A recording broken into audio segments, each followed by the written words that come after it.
The first word that a baby learns is mother.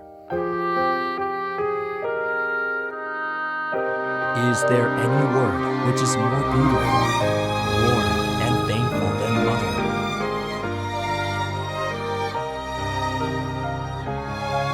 Whenever I am having a hard time, the person who comes to mind first is my mother, who is always on my side and encourages me.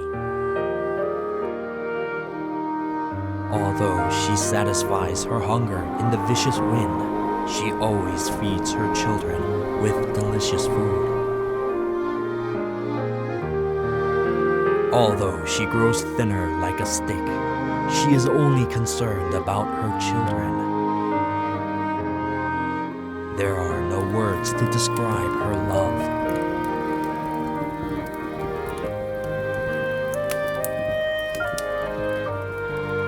Mother, you are love.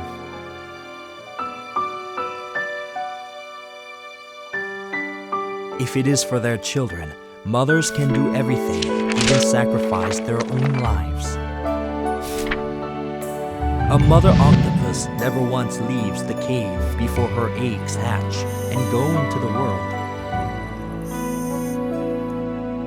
That is because she has to blow air between the eggs to prevent 100,000 eggs, which are densely clinging on, from decomposing.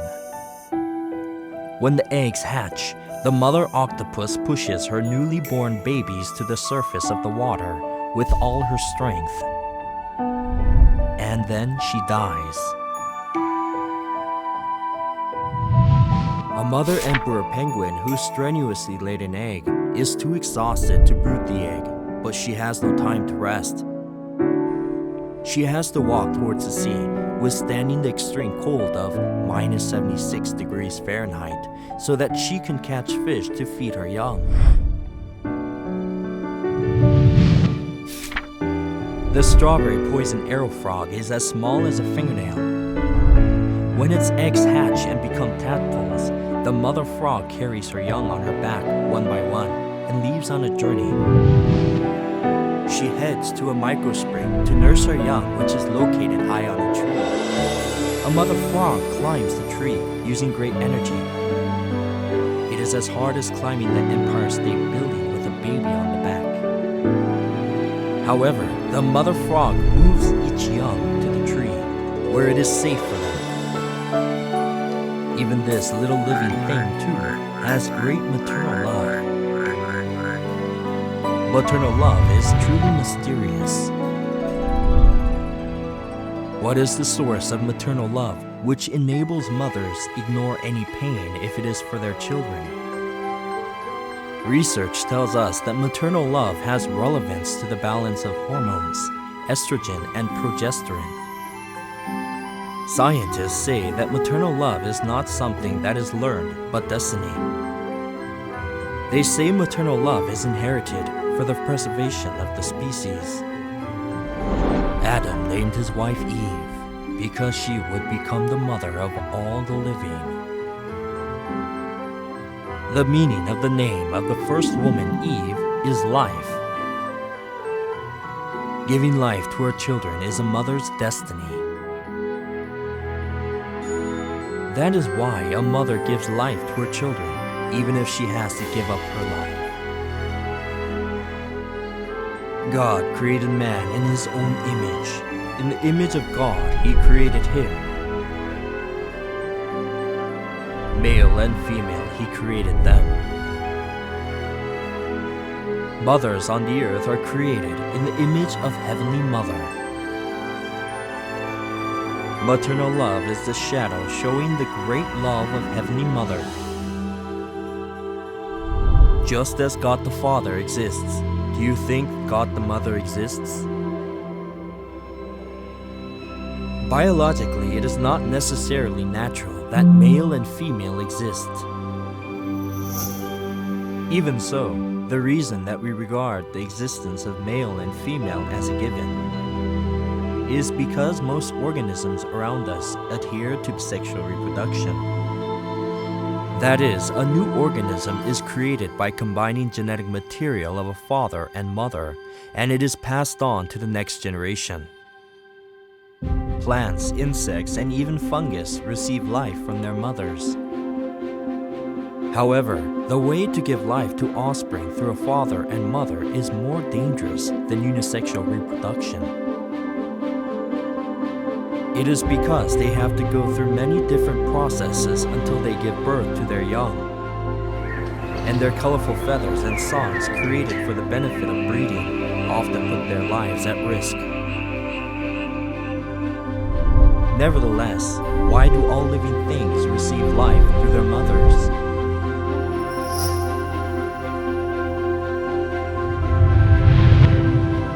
By your will, all things were created and have their being. Receiving life from a mother is the will of God. Then, why did God create all things to receive life from their mothers? God wanted to show us that just as our physical life is given to us by our physical mothers, eternal life is given to us by our Heavenly Mother. Every living organism can only live as long as the lifespan that they have received from their mother. So eternal life can only be given by God the Mother who has eternal life.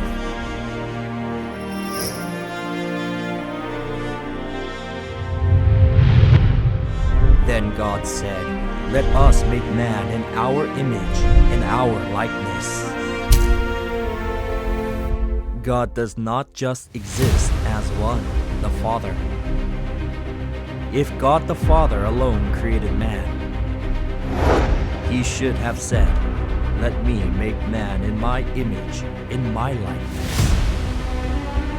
However, the Bible teaches us that God created man in the image of God, male and female He created them.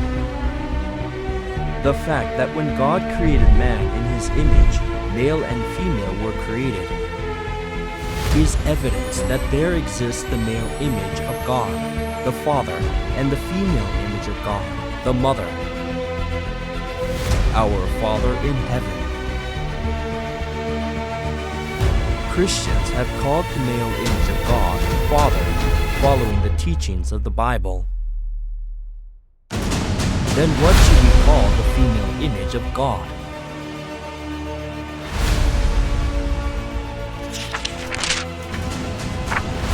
The Jerusalem that is above is free, and she is our mother.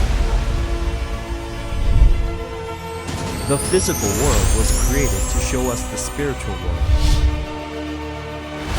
God, who showed us the heavenly sanctuary through the earthly sanctuary, also made known to us the heavenly family through the earthly family.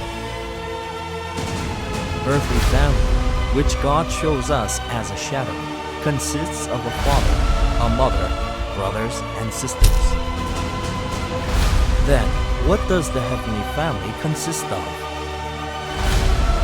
Jesus taught us that we have the Father of our spirits,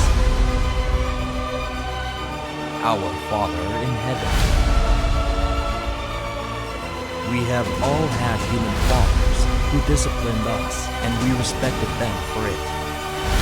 How much more should we submit to the Father of our spirits and live?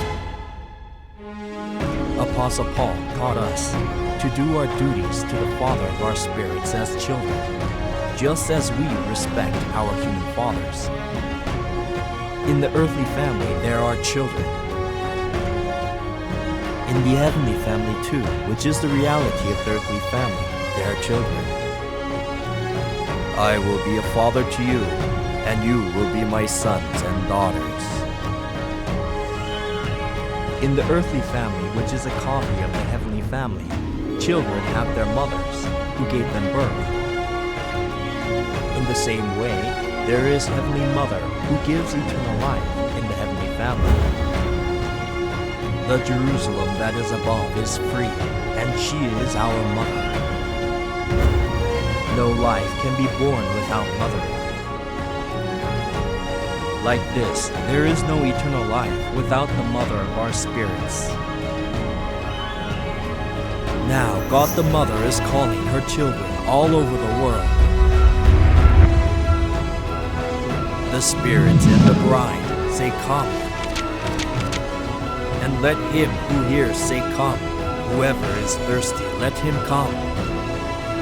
And whoever wishes, let him take the free gift of the water of life. Without Mother, there is no life. Please come to Heavenly Mother, the source of life, and receive eternal life, so that you can inherit the kingdom of heaven. Come to the Church of God, where God the Mother dwells. In this age, we can receive eternal life only if we believe in God the Mother.